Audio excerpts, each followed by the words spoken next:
The mathematics of creativity. Sampling strategies. Temperature 0, intuitively the safest option, generates 48 times more repetition loops than temperature 1. The Roig study from 2026 on 172 billion tokens confirms this without ambiguity. Every text an AI generates passes through a control panel with parameters that most users never see. The model weights are frozen. The prompt is fixed. What remains is a handful of numbers that determine whether the system produces a precise answer, a creative metaphor, or a meaningless loop. Today we walk into the LLM control room. I'll show you every dial on that panel. After this episode, you'll know what to set, why, and what to avoid.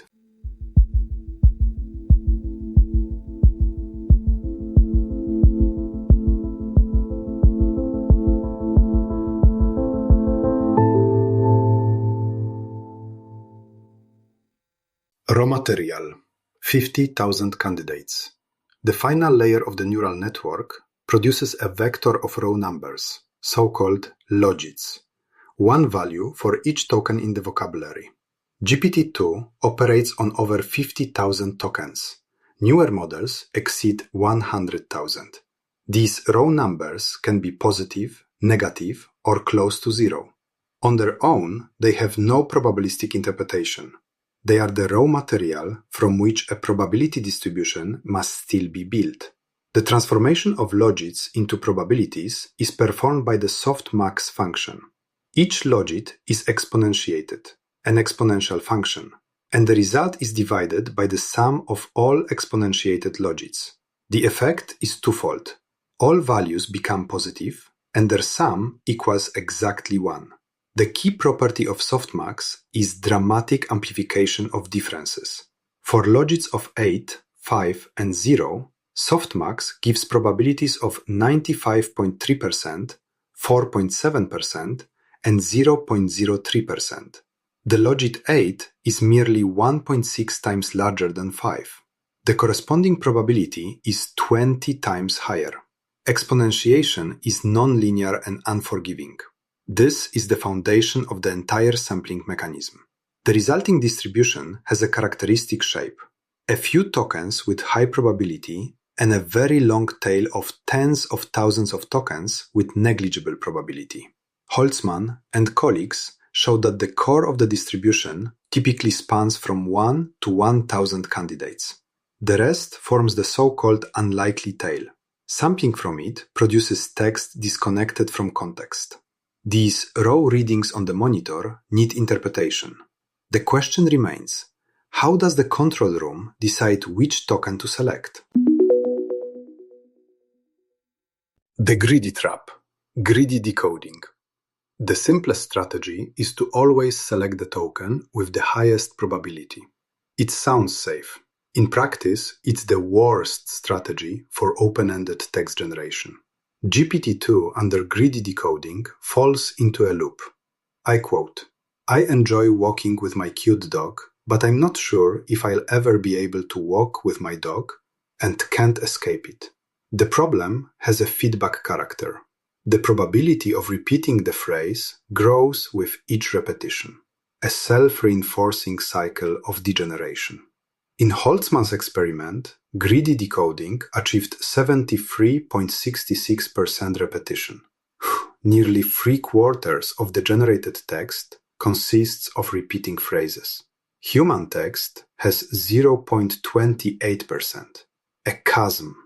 Greedy decoding is also short-sighted. It optimizes locally at each step, not globally. Human text has much higher per-token probability variance.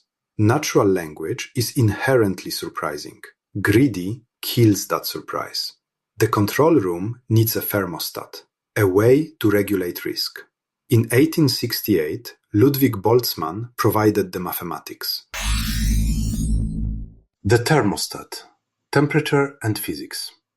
Temperature modifies logits before applying softmax, dividing each of them by the value T. This single operation, division by a scalar, fundamentally changes the shape of the distribution. It doesn't change the ranking of tokens. The best token stays the best. It changes the distances between them after passing through softmax. When t is less than 1, logits are effectively enlarged. The distribution sharpens. Entropy drops. The model becomes more deterministic, at risk of repetitiveness. When t equals 1, logits remain unchanged. This is the model's row distribution, exactly what the network learned during training. When t is greater than 1, logits are reduced. Differences shrink. The distribution flattens. Tokens from the tail gain a relatively larger share. In the limit as t approaches infinity, the distribution approaches uniform. As t approaches 0, softmax collapses to argmax. The token with the highest logit gets approximately 100%. The name temperature isn't poetic. It's a precise mathematical analogy from statistical physics. The Boltzmann distribution from 1868 describes the probability that a physical system occupies a state of a given energy. The structure of the formula is identical to softmax with temperature. Logits correspond to negative energy. Parameter T corresponds to thermodynamic temperature. This isn't a metaphor. It's the same mathematical formula. At low temperature, molecules freeze into a single state. The model deterministically selects the best token. At high temperature, molecules are dispersed. The model samples from a broad range. And now the myth busting. Temperature is not a creativity parameter. IBM notes that temperature is often confused with creativity, but that's not quite right. The peppercorn study showed that temperature is weakly correlated with novelty, moderately with incoherence, and not correlated at all with text coherence. Cranking temperature up to 1.5 won't make the model generate a brilliant idea. It increases the chance of sampling a token from further in the tail, which may look like creativity, but can just as easily be nonsense. The Renze and Guven study from 2024 on 4 LLM models and 1,000 multiple-choice questions confirms changing temperature in the range from 0 to 1 has no statistically significant effect on answer accuracy. Temperature affects output variance, not response intelligence. The thermostat shapes the distribution, but doesn't eliminate the unlikely tail. Cutting out noise without killing diversity can be done in two ways: a hard limit and an intelligent gate. Static versus dynamic cutoff. Top k is conceptually the simplest constraint. From the full distribution, select the k tokens with the highest probability, zero out the rest, normalize, and sample. The method was introduced by Angela Fan, Mike Lewis, and Yann Dauphin from Facebook AI Research in 2018. The context: generating stories from the R-writing prompt subreddit. Beam search produced short, generic, repetitive text. Pure sampling produced gibberish. K equal to 10 gave dramatically better quality than both alternatives. The key weakness of Top K is lack of adaptability. Holtzman and colleagues demonstrated this in their famous Figure 5. The phrase "my favorite food is" generates a flat distribution with dozens of sensible continuations. K equal to 50 cuts off good answers. The phrase "the capital of France is" generates a sharp distribution. Practically only Paris makes sense. K equal to 50 gives 49 nonsensical tokens, inflated probability after renormalization.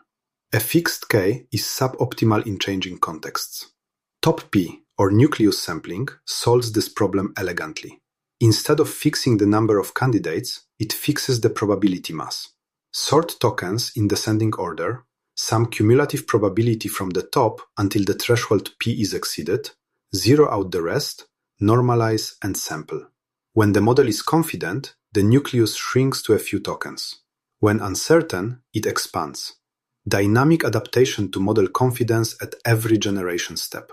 The curious case of neural text degeneration by Holtzman and colleagues, including the University of Washington, Allen Institute for AI, and the University of Cape Town, was published in 2019 and has accumulated over 3,675 citations. The central paradox of the paper: methods that maximize probability produce degenerate text, even though probability was the training objective. And now the data that speaks for itself. Nucleus sampling at p equal to 0.95 achieved a Hughes score of 0.97, where 1 means text indistinguishable from human writing. The popular configuration of top k equal to 40 with t equal to 0.7 performed worst of all methods, Hughes 0.08, 0.97 versus 0.08, near human versus catastrophic. Top P solved the rigid cutoff problem, but has its own Achilles heel. At high temperatures, the flattened distribution lets in too much noise. The answer to this problem came from the open source community. Mint and Mirostat, the next generation. This is where the story gets interesting. Innovation came not from a large research lab, but from the community. A member of the llama.cpp community with the pseudonym Kalamazoo created MINP in late 2023. The formal paper by Nguyen and colleagues, Turning Up the Heat, was accepted as an oral presentation at ICLR 2025, 18th highest rated submission. The MINP mechanism is elegant. Compute softmax probabilities, find Pmax, the probability of the best token, set a threshold equal to P base times Pmax, keep only tokens with probability above the threshold. When the model is confident, Pmax equals 0.9, P base equals 0.05, the threshold is 0.045. The top tokens survive. When the model is uncertain, Pmax drops to 0.3, the threshold falls to 0.015, more room for exploration. Adaptability proportional to model confidence. The advantage of min P over top P is especially visible at higher temperatures. Top P loses coherence because the flattened distribution admits too many low-quality tokens. Min P dynamically scales the threshold and maintains coherence. EQ Bench creative writing tests confirm. Min P at t equal to 1.5 scored 62 points versus 51.5 for the baseline configuration. On R local llama, the debate is heated. The community has massively shifted to min P plus dry as the preferred configuration. Disable top P and top K, set min P to 0.05, and dry instead of repetition penalty. That's today's consensus. Min P is still an open loop. It decides locally, token by token. Mirostat goes one step further. It's the only method with feedback. Basu and colleagues published it at ICLR 2021. Mirostat directly controls text perplexity. The key observation: people prefer text at a specific level of surprise. Too low, the boredom trap with repetitions. Too high, the confusion trap with incoherence. Mirostat measures the current surprise level of the text and automatically adjusts constraints, like a PID controller from control engineering. It measures, compares to a target value, and corrects. When text is too predictable, it loosens.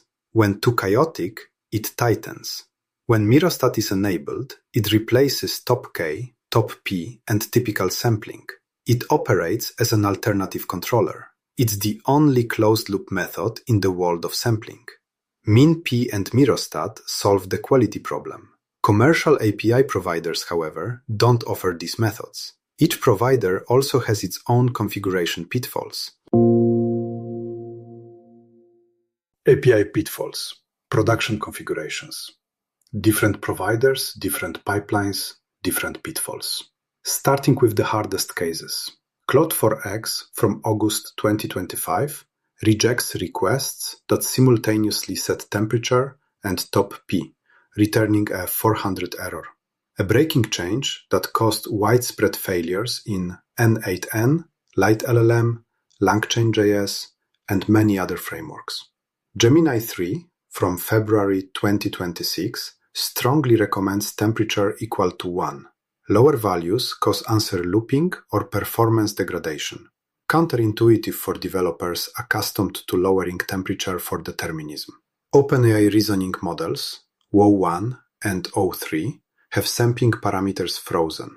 Temperature 1, top P1, penalties 0. Attempting to change them returns an error. The key frustration of the open source community. None of the major providers expose min P in their API.